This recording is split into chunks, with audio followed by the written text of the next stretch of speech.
लोग कहते हैं कि बिहार क्या है। लोगों को लगता होगा शायद लिट्टी चोखा ही बिहार, नहीं, बिहार बहुत कुछ है। बिहार की 100 ऐसी रोचक जानकारियां जो शायद पढ़े लिखे लोगों को भी नहीं मालूम होगी। बेहद दिलचस्प ऐसी चीज़ें हम आपके सामने लेकर आने वाले हैं। जी हाँ, बीपीएससी के छात्र भी ये किताब पढ़ते हैं, क्योंकि इस किताब को जिस तरह से बनाया गया है अभी तक मैंने भी ऐसी कोई किताब नहीं देखी है। नमस्कार, मैं अर्पिता और आप देख रहे हैं पीओ भारत। मेरा बहुत मन हुआ कि ये किताब मैं आपके सामने लेकर आऊं, क्योंकि इस किताब को लिखा है पूर्व आईपीएस अमिताभ दास ने। बहुत रिसर्च किया इन्होंने बिहार की चीज़ों पर, और गांधी जी की लाठी की बात हो कि कैसे वो लाठी गांधी जी के हाथ में आई, वो लाठी है कहाँ की, ऐसी कई कहानियाँ इस किताब में जुड़ी हुई है। सबसे पहले तो आपको बहुत बहुत बधाई कि आपने इतनी अच्छी किताब लिखी है जो बीपीएससी के छात्रों के भी काम आ रही है। जी धन्यवाद, थैंक यू आपको जी। तो हम सबसे पहले आपकी जो इसमें जो 100 कहानियां हैं, इसमें से सबसे रोचक कहानी कौन सी है आपकी, थोड़ा उसके बारे में पहले हमारे दर्शकों को बताइए। जी पहले मैं दर्शकों को बताता हूँ, ये देखिए मेरी किताब है और इसका नाम है littichokha.com। अब ये किताब भी मतलब समझिए कि खेल खेल में लिखा गई। आपको याद होगा 2-3 साल पहले जब कोरोना का लॉकडाउन लगा हुआ था तो लोग अपने अपने घरों में बंद रहते थे, तो मैं भी बंद रहता था। तो एक दिन मेरे दिमाग में ये बात आई कि बिहार के बारे में बहुत सारी रोचक जानकारियाँ हैं जो पढ़े लिखे लोग भी नहीं जानते। जैसे कि एक बात मैं उदाहरण देता हूँ कि गांधी जी जो लाठी लेके चलते थे वो बिहार की लाठी थी। अच्छा। हाँ, 1934 में जब भूकंप आया था तो गांधी जी मुंगेर आए थे। अच्छा। और मुंगेर के गांव गए थे घोड़घट, और घोड़घट गांव आज भी है, लाठियों के लिए बहुत मशहूर गांव है। और गांव के लोगों ने गांधी जी को वो उपहार में दी थी। अच्छा, वो लाठी गांधी जी को हाँ, दी गई क्योंकि जब गांधी जी आए गांव में तो गांव वाले एकदम मतलब अभिभूत हो गए कि राष्ट्रपिता आए हैं। अब गरीब गांव वाले थे, क्या देते गांधी जी को, तो उन्होंने लाठी गिफ्ट में दी कि बापू ये लाठी रखिए। तो गांधी जी ने कहा कि मैं एक शर्त पर आपसे लाठी लूँगा, ये शर्त है कि आप अंग्रेजों को ये लाठी नहीं बेचेंगे, नहीं तो फिर हिंदुस्तानियों पर लाठी चार्ज होगा, है ना। तो बापू की जो ये शर्त थी वो गांव वालों ने मान ली, और फिर गांधी जी जिंदगी भर वही लाठी लेकर चले। तो मुंगेर जिले के घोड़घट गांव की लाठी है। बताइए, अब ऐसी जानकारी तो ये बिहार के पढ़े लिखे लोगों को भी नहीं मालूम है, मतलब अनपढ़ों और जाहिलों की बात छोड़ दीजिए। तो मैंने यही सोचा कि ये बातें बतानी चाहिए। तो पहले पुस्तक का ख्याल मेरे दिमाग में नहीं था। अच्छा। मैंने सोचा कि फेसबुक पर एक सीरीज बनाया जाए, चूँकि मैं ये चित्रांकन भी करता हूँ, स्केच भी करता हूँ, तो मैंने सोचा कि फेसबुक पर एक सीरीज बनाया जाए। अब सीरीज का नाम क्या हो, तो मैंने नाम रखा सीरीज का littichokha.com। अच्छा। क्योंकि लिट्टी चोखा इसलिए लिखा क्योंकि बिहार से संबंधित है और लिट्टी चोखा बिहार का सबसे प्रसिद्ध व्यंजन है।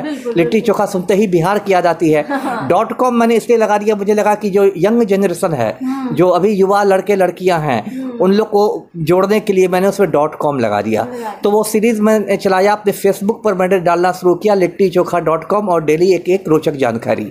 जैसे एक गाँव है बिहार के पूर्वी चंपारण जिले में, माधोपुर गोविंद, उसको मोरों का गाँव कहते हैं। वहाँ सैकड़ों मोर है, सैकड़ों पिकॉक्स हैं। आप गांव जाइएगा तो पूरे खेत में आपको मोर भरे नजर आएंगे।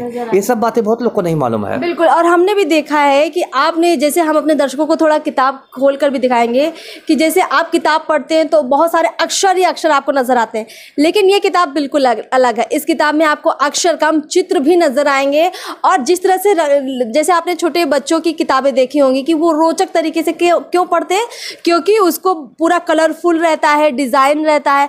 तो इस किताब को भी इन्होंने बहुत इंटरेस्टिंग बनाया है। वैसे जो किताब प्रेमी है वो तो पढ़ेंगी, पर हमें लगता है कि जिनको नॉलेज का प्रेम भी है उनके लिए भी किताब महत्वपूर्ण है। तो ये किताब, ये जो फेसबुक पर ये मेरा सीरीज बहुत पॉपुलर हुआ, फेसबुक पर मेरे 5000 मित्र हैं। उन लोगों ने कहा कि अरे ये तो मालूम ही नहीं थी, ये बात मालूम ही नहीं थी। तो मेरा भी उत्साह बढ़ा।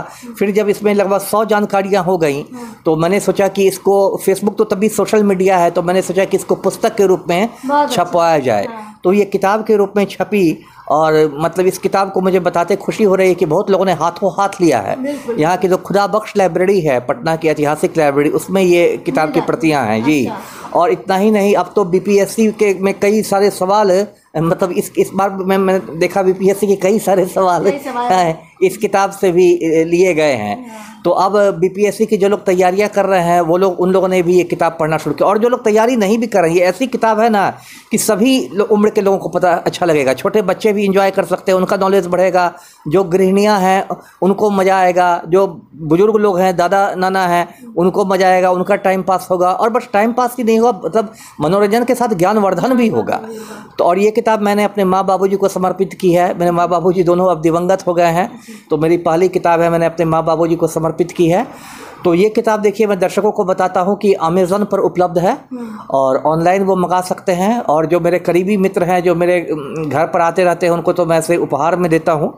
तो ये किताब है, और ये पूरी किताब मैंने अपनी हैंडराइटिंग में लिखी है और उसी हैंडराइटिंग के रूप में उसको छापा भी गया है ना। मैंने प्रकाशक से कहा था कि जो मेरी हैंडराइटिंग है, उसी हैंडराइटिंग में इसको छपना भी चाहिए। तो ये इस किताब की एक मतलब आप जी खासियत कह सकते हैं जी। बहुत बहुत आपको शुभकामनाएं इसके लिए। तो दर्शकों, जैसा कि हम लोग देख पा रहे हैं कि ये किताब वाकई में बहुत अच्छी है, क्योंकि ये बिहार को बयां करती है। बिहार ऊपर से तो जो दिखता है वो है ही, लेकिन अंदर बिहार में क्या कुछ छुपा है, वो इस किताब को जब आप पढ़ेंगे तो आपको पता लगेगा कि बिहार ऐतिहासिक होने के साथ ही साथ वर्तमान में भी कितना दिलचस्प भरा राज्य है। आपको भी दिलचस्पी बढ़ेगी जब आप इस किताब को पढ़ेंगे। तो ज़रूर पढ़िए और अपनी जानकारी बढ़ाइए, अपने ज्ञान बढ़ाइए। इस खास पेशकश में इतना ही। चैनल को सब्सक्राइब कीजिए। नमस्कार।